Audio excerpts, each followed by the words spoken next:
가라지 비유. 마태복음 13장 24절로 30절을 보면 예수께서 그들 앞에 또 비유를 베풀어 가라사대 천국은 좋은 씨를 제 밭에 뿌린 사람과 같으니 사람들이 잘 때에 그 원수가 와서 곡식 가운데 가라지를 덧뿌리고 갔더니 싹이 나고 결실할 때에 가라지도 보이거늘 집주인의 종들이 와서 말하되 주여 밭에 좋은 씨를 심지 아니하였나이까. 그러면 가라지가 어디서 생겼나이까. 주인이 가로되 원수가 이렇게 하였구나. 종들이 말하되 그러면 우리가 가서 이것을 뽑기를 원하시나이까. 주인이 가로되 가만두어라. 가라지를 뽑다가 곡식까지 뽑을까 염려하노라. 둘 다 추수 때까지 함께 자라게 두어라. 추수 때에 내가 추수꾼들에게 말하기를 가라지는 먼저 거두어 불사르게 단으로 묶고 곡식은 모아 내 곡간에 넣으라 하리라 고하였다. 이 말씀에 대하여 주님께서 해설하여 주신 마태복음 13장 36절로 43절을 보면 이에 예수께서 무리를 떠나사 집에 들어가시니 제자들이 나아와 가로되 밭에 가라지의 비유를 우리에게 설명하여 주소서. 대답하여 가라사대 좋은 씨를 뿌리는 이는 인자요 밭은 세상이요 좋은 씨는 천국의 아들들이요 가라지는 악한 자의 아들들이요 가라지를 심은 원수는 마귀요 추수 때는 세상 끝이요 추수꾼은 천사들이니 그런즉 가라지를 거두어 불에 사르는 것 같이 세상 끝에도 그러하리라. 인자가 그 천사들을 보내리니 저희가 그 나라에서 모든 넘어지게 하는 것과 또 불법을 행하는 자들을 거두어 내어 풀무불에 던져 넣으리니 거기서 울며 이를 갈미 있으리라. 그때의 의인들은 자기 아버지 나라에서 해와 같이 빛나리라. 귀 있는 자는 들으라 고하였다. 부분적 해설. 가라지 비유는 요한계시록에 나오는 적그리스도와 거짓 선지자와 666을 해석하는 데 있어서 매우 중요한 진리이다. 가라지란 무엇인가? 이 가라지는 조밭에서 많이 볼 수 있는 것인데 조와 비슷하게 생긴 잡초이다. 성경을 해석하는 많은 사람들 중에는 가라지에 대해서 잘못 해석하는 이들이 아주 많다. 어떤 사람들은 마음 가운데 나타나는 죄악이라고 해석하며 또 어떤 사람들은 교회에서 교육자를 괴롭히거나 행실이 좋지 못한 성도들이라고 해석하기도 한다. 이것은 영적 성장에 대한 진리를 중심으로 가라지가 되는 과정에 대하여 잘 모르기 때문에 잘못 해석한 것이다. 그러므로 가라지 비유는 가볍게 해석해서는 안 된다. 좋은 씨를 뿌리는 분은 예수님이시고 밭은 세상이라고 했는데 좀 더 자세히 설명하자면 이 밭은 이 세상에 있는 사람들의 마음이나 교회를 상징하는 것이다. 좋은 씨는 천국의 아들들, 즉 하나님의 자녀들을 상징하고 가라지는 악한 자의 아들들, 즉 마귀의 자녀들을 가리켜 말한다. 또한 가라지 씨는 잘못된 교리나 마귀적이며 정욕적인 사상들을 상징한다. 이러한 잘못된 교리나 사상들을 통해서 성장하게 된 마귀의 일꾼들, 즉 가라지를 넘어지게 하는 것과 불법을 행하는 자들이라고 한 것이다. 주님께서 설명해 주신 말씀을 분석해 볼 때 가라지는 마음속에 나타나는 죄가 아니고 악한 자의 아들들이라고 하였으므로 마귀가 지배하는 사람을 가리켜 말한다는 것을 확실히 알 수 있다. 또한 가라지는 성도들이 신앙적으로 잠자고 있을 때 마귀가 와서 가라지 씨를 뿌렸기 때문에 생긴 잡초와 같은 사람을 가리켜 말한다. 다시 말해서 가라지는 신앙이 잠잘 때 마귀가 넣어주는 잘못된 교리나 육적인 사상에 사로잡혀 잘못된 신앙에 빠진 사람이라고 할 수 있다. 하나님의 말씀대로 철저히 순종하면서 탈선하지 않고 계속적으로 성장한다면 알곡이 될 수 있는데 영적으로 많이 성장하다가 잠잘 때 마귀가 뿌린 가라지 씨, 즉 잘못된 교리나 사상에 사로잡혀 타락한 사람이 가라지이다. 또한 주님께서 말씀하신 바와 같이 가라지는 마지막 추수 때의 지옥불에 들어갈 수밖에 없는 불행한 사람들이다. 따라서 큰 범죄를 했을지라도 회개하고 구원받을 가능성이 있는 사람이라면 경솔하게 가라지라고 단정해서는 안 된다. 이제부터는 성경 말씀 중에 가라지에 대한 여러 가지 이름들을 찾아서 종합적으로 살펴보도록 한다. 종합적 해설. 불법을 행하는 자들. 마태복음 13장 41절로 42절을 보면 인자가 그 천사들을 보내리니 저희가 그 나라에서 모든 넘어지게 하는 것과 또 불법을 행하는 자들을 거두어내어 풀무불에 던져 넣으리니 거기서 울며 이를 갈미 있으리라 고하였다. 여기에서 가라지를 불법을 행하는 자들이라고 하였는데 마태복음 7장 21절로 23절에도 동일한 명칭이 나온다. 나더러 주여 주여 하는 자마다 천국에 다 들어갈 것이 아니요 다만 하늘에 계신 내 아버지의 뜻대로 행하는 자라야 들어가리라. 그날에 많은 사람이 나더러 이르되 주여 주여 우리가 주의 이름으로 선지자 노릇하며 주의 이름으로 귀신을 쫓아내며 주의 이름으로 많은 권능을 행치 아니하였나이까 하리니 그때 내가 저희에게 밝히 말하되 내가 너희를 도무지 알지 못하니 불법을 행하는 자들아 내게서 떠나가라 하리라. 그러므로 가라지는 주님의 이름으로 선지자 노릇하며 주님의 이름으로 귀신을 쫓아내며 주님의 이름으로 많은 권능을 행하다가 타락한 사람이라는 것을 확실히 알 수 있다. 어떤 사람들은 이 불법을 행하는 자들이 마귀의 역사로 말미암아 선지자 노릇하고 귀신을 쫓아내고 권능을 행한 것으로 생각하지만 이들은 성령님의 도움을 받아 선지자 노릇하고 귀신을 쫓아내고 권능을 행하다가 마귀의 미혹을 받고 타락한 사람들이라는 것을 분명히 알아야 한다. 다시 말하자면 하나님의 뜻대로 철저히 생활하지 않고 은밀한 중에 죄성과 정욕의 지배를 받는 생활을 계속적으로 회개하지 않다가 타락한 자들이 가라지, 즉 불법을 행하는 자들이라는 것이다. 그리고 잘못된 교리나 사상이나 정욕을 따라 불법을 행하면서도 회개할 수 있는 기회가 많이 있었지만 하지 않았기 때문에 결국 마귀가 내조합일된 사람들이다. 주님께서 불법을 행하는 자들아 내게서 떠나가라고 말씀하신 것은 지옥에 들어갈 수밖에 없는 절망적인 사람이 되었다는 것을 의미한다. 그러므로 불법을 행하는 자들, 즉 가라지들은 하나님께로부터 완전히 버림받은 자들이라는 것을 알 수 있다. 거짓 선지자. 마태복음 7장 15절로 23절을 보면 거짓 선지자들을 삼가라. 양의 옷을 입고 너희에게 나아오나 속에는 노략질하는 일이라. 그의 열매로 그들을 알지니 가시나무에서 포도를 또는 엉겅퀴에서 무화과를 따겠느냐. 이와 같이 좋은 나무마다 아름다운 열매를 맺고 못된 나무가 나쁜 열매를 맺나니 좋은 나무가 나쁜 열매를 맺을 수 없고 못된 나무가 아름다운 열매를 맺을 수 없느니라. 아름다운 열매를 맺지 아니하는 나무마다 찢겨 불에 던지우느니라. 이러므로 그의 열매로 그들을 알리라. 나더러 주여 주여 하는 자마다 천국에 다 들어갈 것이 아니요 다만 하늘에 계신 내 아버지의 뜻대로 행하는 자라야 들어가리라.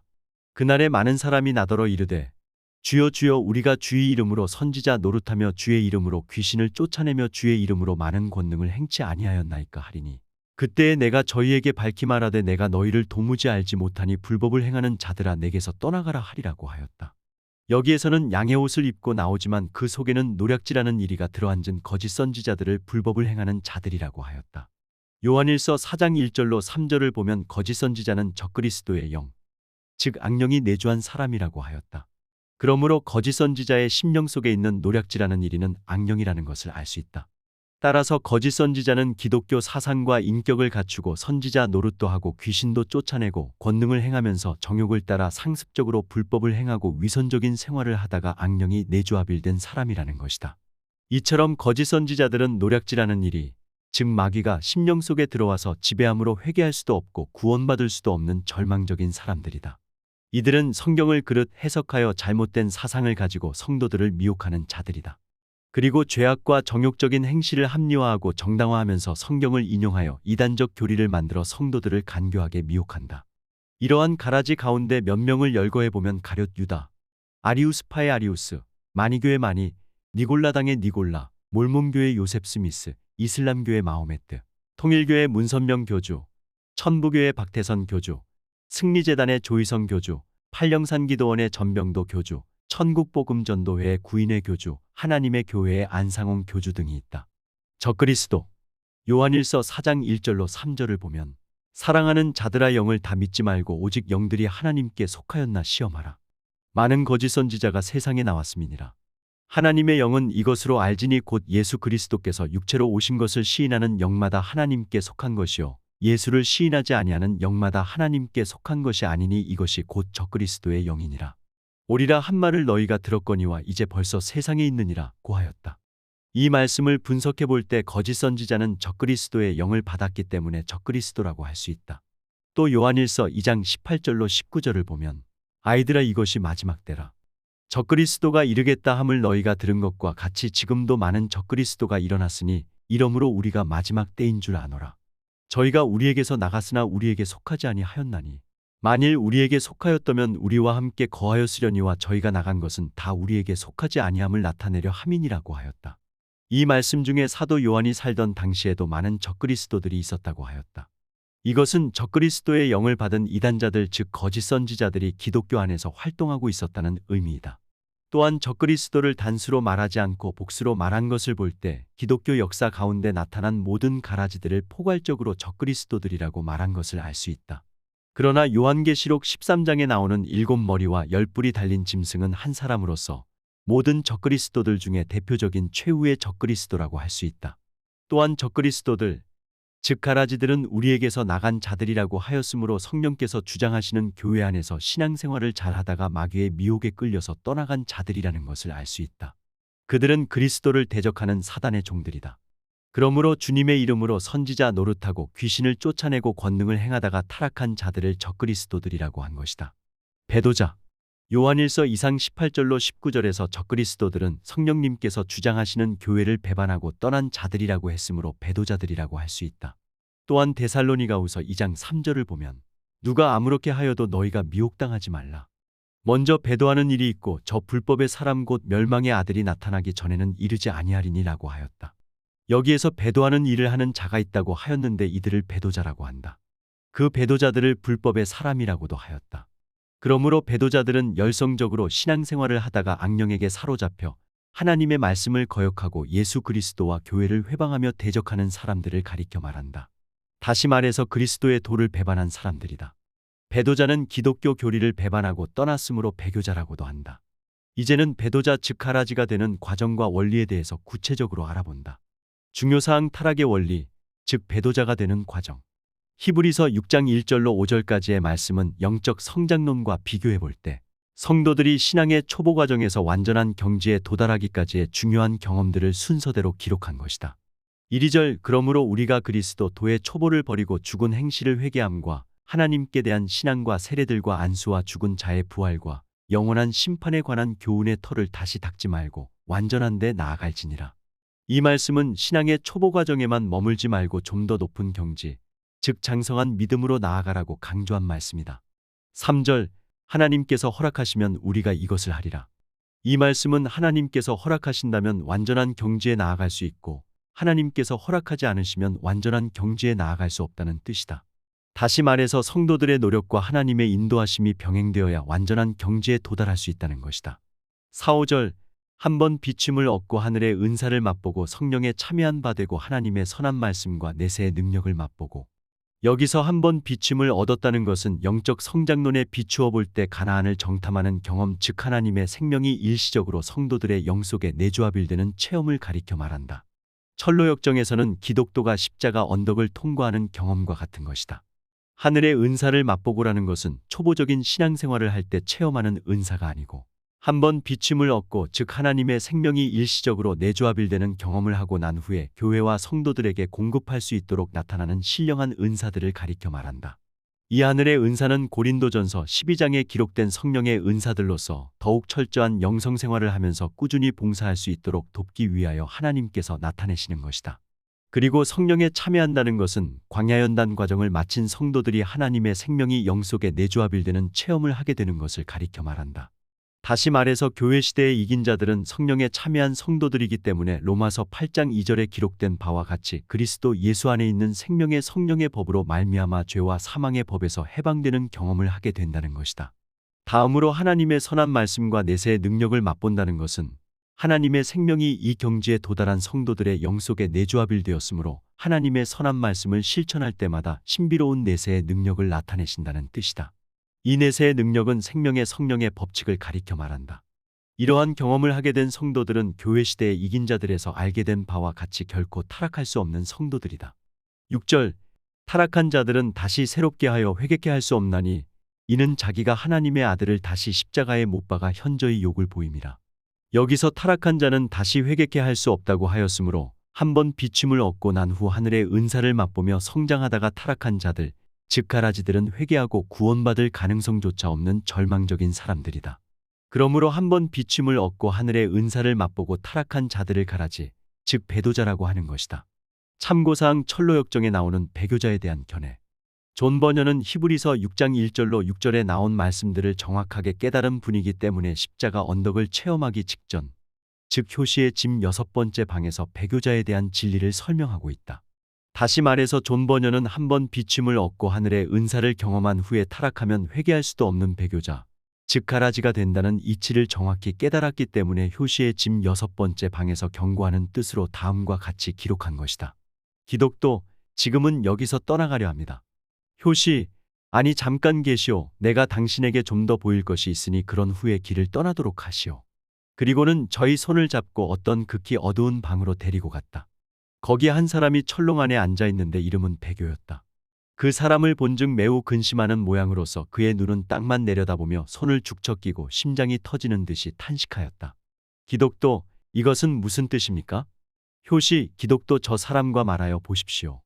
기독도, 당신은 어떠한 분이십니까? 배교, 나는 전에 이렇지 않던 사람이 올시다. 기독도, 전에는 어떠하셨습니까? 배교, 내가 전에는 아주 훌륭한 신자로서 나 보기에나 남의 눈에나 다 승인할 만하였었습니다. 그때는 나로서도 천성에 합당한 자로 생각되었고 따라서 그리로 가게 될 것을 생각하여 즐거워했었습니다. 기독도, 그러면 지금은 어떠하십니까? 배교, 나는 지금 실망의 사람이외다. 이렇게 철롱 속에 갇혀 있어서 벗어날 수 없습니다. 오, 지금은 할 수 없습니다. 기독도, 그런데 어찌하여 이렇게 되었습니까?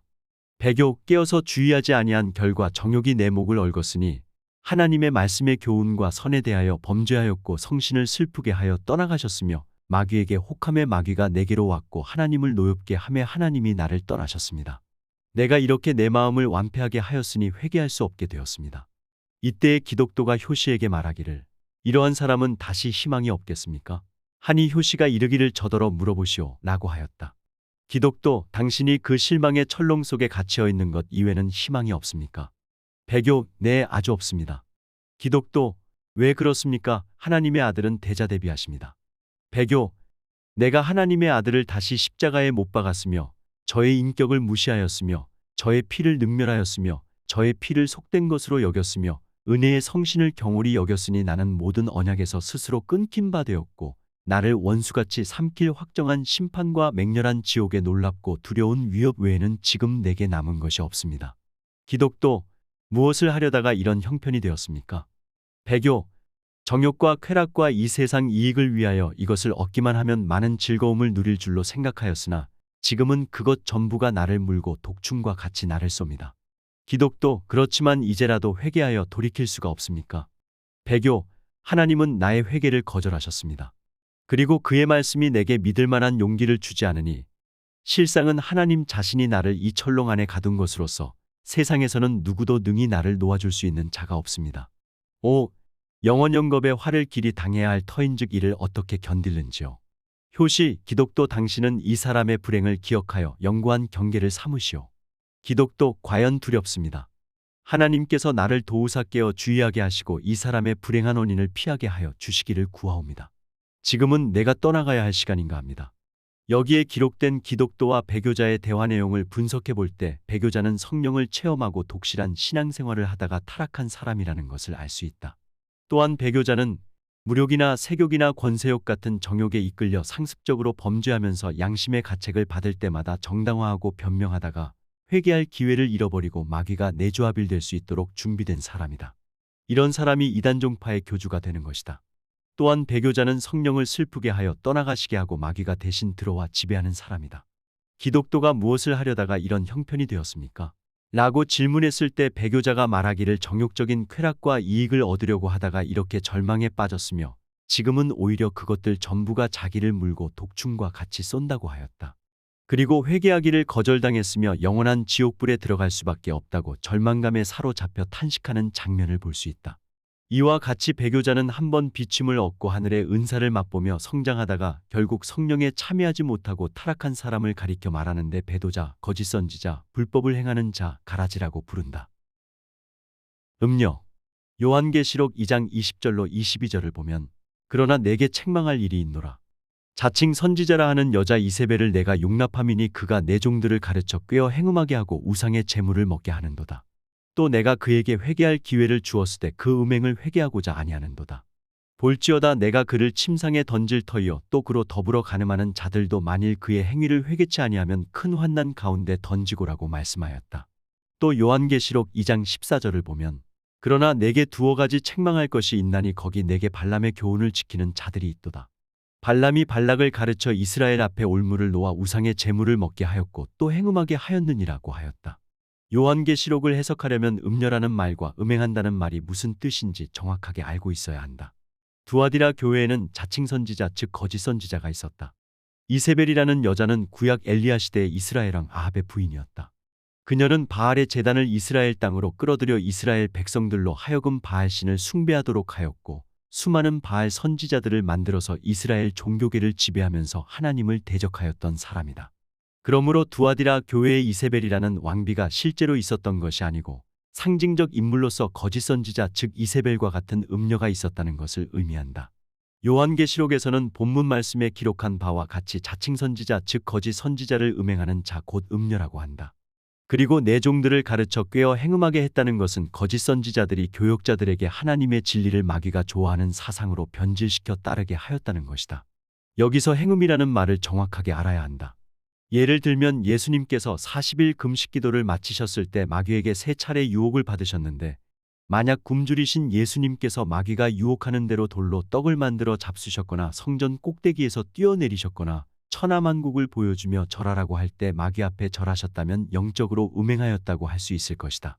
그러나 예수님은 마귀의 유혹을 물리치고 말씀으로 승리하셨다. 다시 말해서 음행하지 않으셨다는 것이다.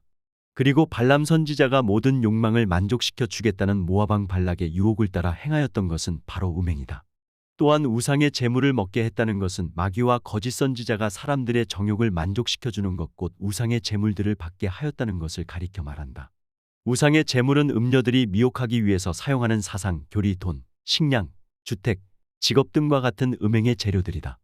21절을 보면 또 내가 그에게 회개할 기회를 주었으되 그 음행을 회개하고자 아니하는도다 라고 하였는데, 이 말씀은 두아디라 교회 안에 있는 거짓 선지자에게 하나님께서 회개할 기회를 주셨으나 음행, 즉 마귀를 따르는 행위를 회개하지 않았다는 의미이다.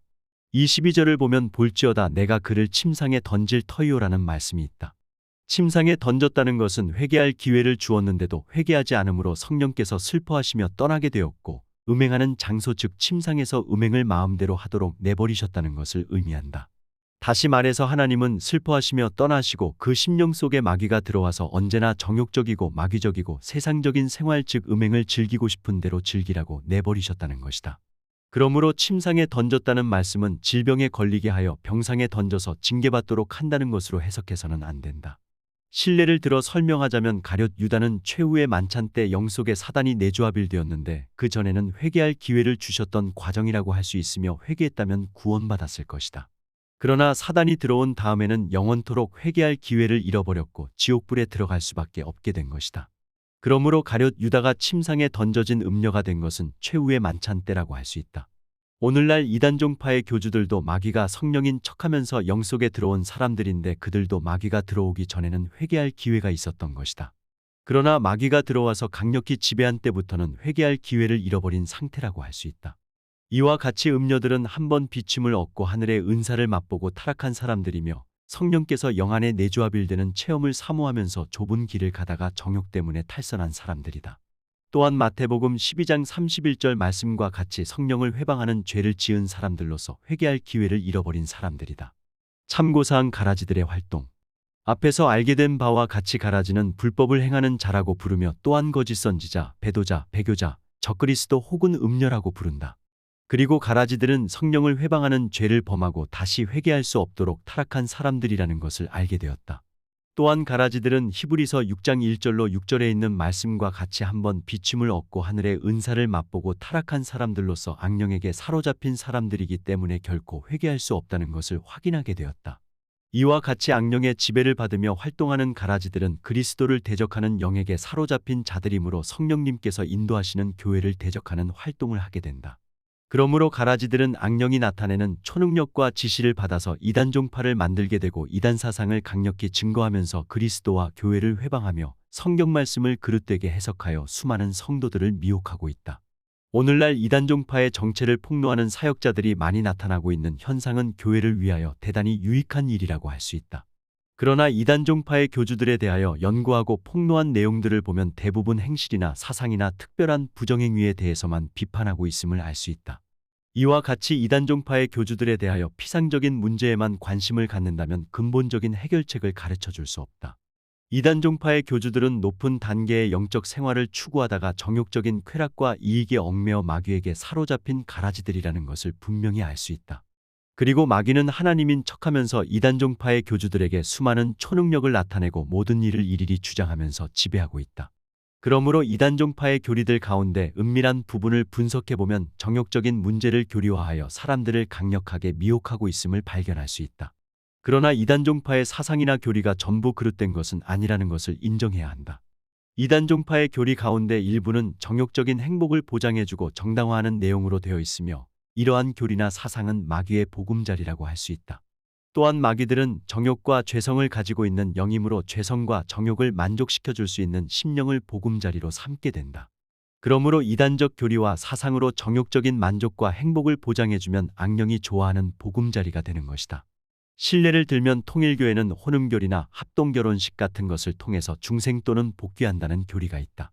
그리고 몰몬교회는 젊은 사람들에게 매력을 느끼게 하는 성약결혼이라는 교리가 있으며 그 이외에도 이단 종파들 가운데 일부 다처제를 주장하는 곳도 있다. 특히 팔령산 기도원의 자칭 다윗왕이라고 하는 전병도 교주는 12시녀 장관을 거느리고 엄청난 엽색 행각에 빠져 있다. 이와 같이 이단 종파의 교주들은 교리적으로는 크게 표면화되고 있지 않지만 악령의 음탕하고 교만하고 이기적인 성향의 지배를 당하기 때문에 추잡한 호색이나 엽색 행각에 빠져 있는 것이다. 그리고 이들은 정욕적인 행복을 보장해주겠다는 약속을 하면서 미혹하여 소경이 소경을 인도하듯이 추종하는 모든 신도들을 지옥 구덩이로 빠뜨리는 일을 거침없이 행하고 있다. 우리는 이러한 실상을 정확히 알아 경계를 해야 할 것이다. 지금까지 알게 된 가라지 비유를 결론적으로 정돈해본다. 요한계시록은 14만 4천과 666에 대한 진리가 가장 핵심적인 문제라고 할 수 있을 것이다. 그러므로 14만 4천과 666이라는 숫자에 대하여 바르게 해석을 할 수 있다면 질서정연하고 오묘한 하나님의 모든 말씀을 시원하게 깨달을 수 있게 될 것이다. 겨자씨 비유와 누룩 비유와 진주보화 비유를 통하여 교회 시대에 이긴 자들 14만 4천 명은 장성한 겨자나무요, 누룩이 전부 부풀게 된 가루반죽이며 자기의 소유를 다 팔아 진주를 사서 소유한 성도들이라는 것을 알게 되었다. 또한 14만 4천 명은 교회 시대 동안 천국 건설 사업을 위한 기둥 같은 일꾼들이며 전체 성도들을 대표하는 하나님의 종들이라는 것을 확인할 수 있었다. 계시록에 나온 666은 무엇을 의미하는지에 대하여 수많은 계시록 해석자들이 온갖 지혜를 다하여 깨달아 보고자 하였지만 시원스러운 해석을 하지 못하고 있다. 어떤 이는 네로 황제의 이름을 풀 때 나오는 숫자로 주장하며 또 어떤 이는 마귀의 삼위일체라고 해석하기도 한다. 뿐만 아니라 적그리스도의 암호이거나 적그리스도가 사용할 컴퓨터의 바코드라고 주장하는 이들도 적지 않다. 그러나 이러한 해석들은 근거가 충분하지 못한 그릇된 해석이라고 할 수 있다. 요한계시록 13장 18절을 보면 지혜가 여기 있으니 총명 있는 자는 그 짐승의 수를 세어보라. 그 수는 사람의 순이 666이니라고 하였다. 여기에 기록된 666이라는 숫자는 분명히 666명의 짐승들, 곧 사람들이라는 것을 알 수 있다. 앞에서 알게 된 바와 같이 가룟 유다를 비롯한 기독교 역사에 나타난 모든 가라지들을 적그리스도들 혹은 거짓 선지자들이라고 하는데 이들은 마귀에게 충성하는 마귀의 사역자들이라고 할 수 있다. 이 666명의 짐승들도 가라지들이며 마귀의 사역자들이다. 14만 4천 명은 영원한 천국의 수도인 새 예루살렘에 들어갈 성도들이고 가라지들은 가장 깊고 낮은 지옥에 들어갈 불행한 사람들이다. 그러므로 666명의 짐승들은 계시록 17장 5절에 기록한 바와 같이 땅의 음녀들로서 거짓 선지자들이며 적그리스도를 위하여 충성하는 일꾼들이다. 이 666은 교회 시대에 활동하는 사람들이 아니고 대환난의 후 3년 반 때에 나타나서 교회와 성도들을 미혹하고 박해하는 일에 앞장서게 될 적그리스도의 종들이다. 인맞은 종 14만 4천 명은 교회 시대의 대표적인 하나님의 일꾼들이고 반면에 666명은 후 3년 반 환난기의 적그리스도의 앞잡이로 나타날 마귀의 대표적 일꾼들이다. 그물 비유. 마태복음 13장 47절로 50절을 보면 또 천국은 마치 바다에 치고 각종 물고기를 모는 그물과 같으니 그물에 가득함에 물가로 끌어내고 앉아서 좋은 것은 그릇에 담고 못된 것은 내어버리느니라. 세상 끝에도 이러하리라. 천사들이 와서 의인 중에서 악인을 갈라내어 풀무불에 던져 넣으리니 거기서 울며 이를 갈미 있으리라고 하였다. 그물 비유는 하나님께서 예수 그리스도를 통하여 성취하실 천국 건설 사업에 대한 결론적인 진리이다. 그래서 다른 비유의 말씀들보다도 더욱 종말론적인 말씀으로 되어 있다. 바다는 애굽 땅의 이스라엘 백성들과 애굽 백성들이 함께 있었던 것과 같이 구원받아야 될 사람들과 구원받지 못한 사람들이 함께 생활하고 있는 이 세상을 가리켜 말한다. 물고기는 사람들을 상징한다. 그물은 하나님의 복음을 증거하고 성령께서 역사하시는 교회를 상징한다. 바다에 그물을 친다는 것은 오순절 다락방에 성령께서 강림하신 날부터 교회를 통하여 복음을 전파하고 성도들을 양육하는 사업, 즉 구령과 목양 사업이 시작된 것을 가리켜 말한다. 곧 교회 시대의 출발이라고 할 수 있으며 이때부터 그물을 치고 물고기를 몰기 시작한 것이다. 그리고 그물을 치고 물고기를 몬다는 것은 전도자들의 전도와 성령의 역사를 통해서 사람들을 교회에 들어오게 하여 점점 천국 백성들을 채우게 되는 것을 상징한다. 따라서 그물을 처음 칠 때부터 그물에 물고기가 가득 찰 때까지의 과정을 교회 시대라고 한다. 물가에 끌어낸다는 것은 예수님께서 재림하시어 추수하게 되는 때를 가리켜 말한다. 이때까지 그물 속에 들어오지 않은 물고기들은 지옥에 들어갈 사람들이다. 그리고 그물 속에 들어온 물고기들 중에서 좋은 물고기는 천국에 들어갈 수 있도록 준비된 성도들을 가리켜 말하는 것이고, 못된 물고기는 교회 안에 들어왔던 사람들 중에서 타락하여 지옥에 들어갈 사람들을 가리켜 말한다. 좀 더 자세히 말한다면 교회에 들어온 사람들 중에서 구원받지 못한 사람들을 두 종류로 구분할 수 있는데, 하나는 성령이나 은혜 체험이 없으므로 생명책에 기록된 경험이 없는 사람들이요, 다른 하나는 구원을 받았지만 타락하여 생명책에서 이름이 지워진 사람들이다. 그러므로 교회 시대 이긴 자들 14만 4천 명은 좋은 물고기들 중에서도 대표적인 물고기들이라고 할 수 있으며, 나머지 성도들 중에서 순교자들이나 큰 환난을 통과한 성도들도 좋은 물고기라고 할 수 있다. 그리고 가라지들을 비롯해서 기독교인이 되었다가도 타락하여 구원받지 못한 사람들을 못된 물고기라고 한다. 특히 666명, 즉 적그리스도의 앞잡이들은 못된 물고기들 중에서도 대표적인 물고기들이라고 할 수 있다. 요한계시록을 볼 때 예수님께서 재림하시는 목적은 익은 열매를 추수하시고 대환난으로 죄악 세상을 심판하신 다음에 천년지상 낙원을 세우시기 위함이라는 것을 알 수 있다. 그러므로 그릇에 담는다는 것은 재림하신 주님께서 추수하실 때 익은 열매만 거두어 곡간 즉 천국에 들어가게 하신다는 것을 상징한다. 그런데 여기서 중요시해야 할 것은 익은 열매를 추수하실 때 세 종류의 열매로 구분하고 있다는 것이다. 다시 말하자면 교회 시대의 이긴 자들 즉 휴거되는 성도들은 처음 익은 열매이며, 환난 전에 순교한 성도들이나 환난 중에 순교한 성도들을 한 묶음으로 두 번째 익은 열매라고 말하며, 대환난을 통과하면서 연단을 받고 정결케 된 성도들을 세 번째 익은 열매라고 한다. 결론적으로 그릇에 담는다는 것은 세 종류의 익은 열매들, 즉 좋은 물고기들을 천국으로 들어가게 하는 것을 상징한다.